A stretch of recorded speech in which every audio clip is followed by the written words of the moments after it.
Delivery પછી ગમે ત્યારે અચાનક તમને રડવું આવી જાય છે, બહુ ટેન્શનવાળો સ્વભાવ રહે છે, આ વિડીયો તમારી માટે છે. પ્રેગ્નન્સી દરમિયાન ઇસ્ટ્રોજન અને પ્રોજેસ્ટેરોનના લેવલ એકદમ પીક ઉપર રહેતા હોય છે, પરંતુ પ્રેગ્નન્સી પછી એટલે કે ડિલિવરી પછી તો આ હોર્મોનના લેવલ એકદમ સડન ડ્રોપ થતા હોય છે.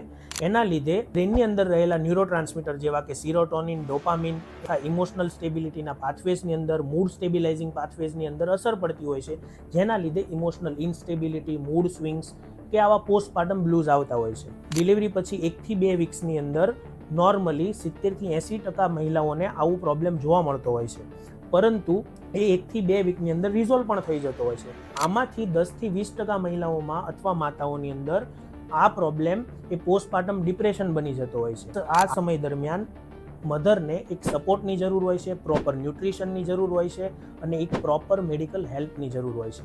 પ્રોપર મેડિકલ હેલ્પ લેવાથી આની ટ્રીટમેન્ટ શક્ય છે.